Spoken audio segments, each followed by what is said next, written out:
Bueno, continuamos entonces con la segunda ley de la termodinámica. Habíamos comentado en un video anterior que la segunda ley de la termodinámica está relacionada con el direccionamiento de los procesos termodinámicos. Una situación que se aplica bastante a la segunda ley son las máquinas térmicas. Aquí tendremos un par de ejemplos sobre las máquinas térmicas que están relacionados con el ciclo de Otto y con el ciclo Diesel. Como una introducción inicial, nosotros conocemos que en nuestro entorno, las estaciones de servicio, que también se conocen como bombas de gasolina o estación de gasolina, ellos no solo venden gasolina, también venden, por ejemplo, gas, venden diésel, venden gasolina extra, premium, etcétera, etcétera. Y cada tipo de combustible está relacionada con un sector de automotores en particular, ¿sí? Por ejemplo, ¿quiénes usan el gas natural? Pues usualmente son carros pequeños, taxis en su mayoría y algunos vehículos particulares. ¿Quiénes usan gasolina corriente? Pues muchos de los automóviles que circulan funcionan con gasolina corriente. ¿Quiénes usan diésel? Pues algunas camionetas, algún cierto tipo de carros, pero también los buses de servicio urbano, los camiones grandes, usan también un combustible que se llama diésel o también ACPM. Entonces, aquí vamos ahora a mirar un poquitico en detalle cómo se relacionan esos procesos o esos combustibles con algunos de los procesos, ¿sí? Entonces, comenzamos por lo primero. Los motores de combustión interna. Estos motores de combustión interna tienen una descripción teórica que viene descrita por lo que conocemos como el ciclo de Otto. ¿Sí? El ciclo de Otto es un modelo idealizado de los procesos termodinámicos en un motor a gasolina. ¿Sí? Entonces, una recomendación en este punto. Sería interesante que el estudiante busque en internet algún video sobre motores de cuatro tiempos para que tenga una mejor comprensión de este sistema, perdón, de este tema. Pero básicamente, ese motor de combustión, cómo funciona en un diagrama muy esquemático así? Bueno, primero, eh, los motores tienen unos sistemas de cilindros. Sí, tienen unos sistemas de cilindros y de pistones. Los pistones son los dispositivos móviles que están dentro del cilindro. Un pistón es como básicamente este componente, el componente negrito de la jeringa, ¿sí? Y que un pistón funciona básicamente como esto, un movimiento hacia arriba y hacia abajo. Y en este caso funciona entrando gasolina, ¿sí?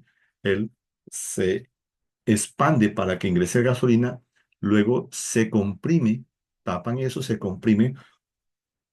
Cuando lo tengo comprimido, genera una chispa, esa chispa produce una explosión y al explotarlo expande nuevamente el cilindro, ¿sí?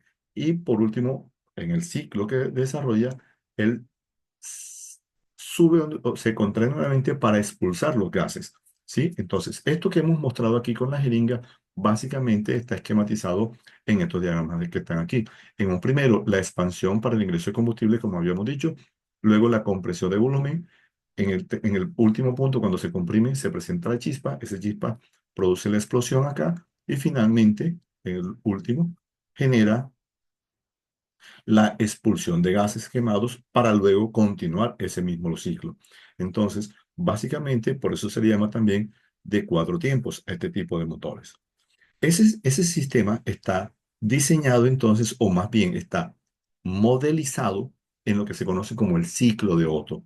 Un ciclo de Otto en un diagrama PV, ¿sí? Se caracteriza por tener dos curvas adiabáticas y dos curvas que son isocóricas o a volumen constante. Entonces, como es un ciclo, vamos a suponer que partiendo del punto A, comienza de A hacia B, lo que se conoce como una compresión adiabática de A a B.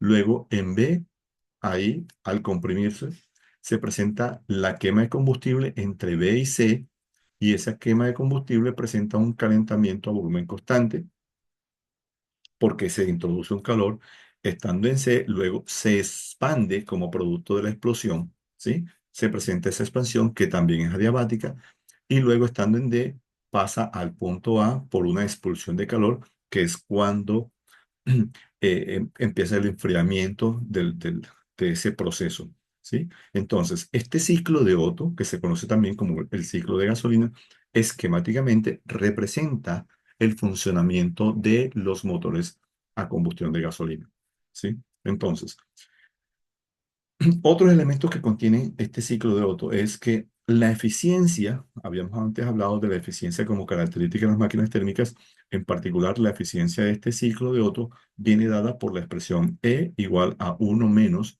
uno sobre un factor que es R, y ya voy a explicar qué es R, elevado a la gamma menos uno. El exponente es gamma menos uno. Ese gamma tiene que ver con el Cp sobre C de los gases. Es, digamos, la característica de los gases. Y ese valor R es el valor R de acá, que se conoce como la carrera del pistón o el máximo valor que toma la expansión del pistón, ¿sí? Es cuántas veces se expande de un volumen inicial. Es decir, yo tengo un volumen aquí y cuántas veces se expande acá. Si es 5, 6, 7 veces la expansión, ese valor de R, que se conoce también como carrera del pistón, ese valor de R es el valor que aparece aquí y el valor que aparece en el denominador, en la eficiencia, para calcular la eficiencia en el ciclo de Otto. Bueno, entonces hasta ahí tenemos el ciclo de Otto. Ahora pasemos a mirar el ciclo, el siguiente ciclo, que tiene que ver con eh, los motores diésel. Entonces, el ciclo diésel es muy parecido al ciclo de Otto, excepto en el proceso BC. En este caso, ¿sí? Tenemos también una expansión de A a B, donde se introduce la mezcla de combustible con aire. Luego aparece esa explosión, pero se da de manera interna, no de manera externa, ¿sí? Como en motor a gasolina. Luego se presenta también una expansión debido a la explosión que sufre ese cilindro, ese pistón dentro del cilindro debido al combustible. Luego hay un enfriamiento que es DDA, donde en ese enfriamiento hay una expulsión de calor hacia el exterior, ¿sí? Entonces, unas características. Un poco antes de iniciar la carrera de potencia, los inyectores comienzan a inyectar combustible directamente al cilindro con la rapidez justa para mantener la presión. Es decir, digamos, eso está bastante sincronizado en cierta medida, ¿sí? Y el combustible se enciende por una elevada temperatura y se hace de manera espontánea, ¿sí? Bueno, ese es el ciclo de Otto. Se diferencia del ciclo, perdón, el ciclo diésel. Se diferencia del ciclo de Otto porque el ciclo diésel tiene este proceso BC que es a presión constante. En el ciclo de Otto son dos procesos isocóricos a volumen constante y dos adiabáticos. Aquí tenemos un isocórico, dos adiabáticos y un proceso a presión constante. Hasta aquí entonces hemos descrito dos de los esquemas que representan el funcionamiento de los motores de combustión interna.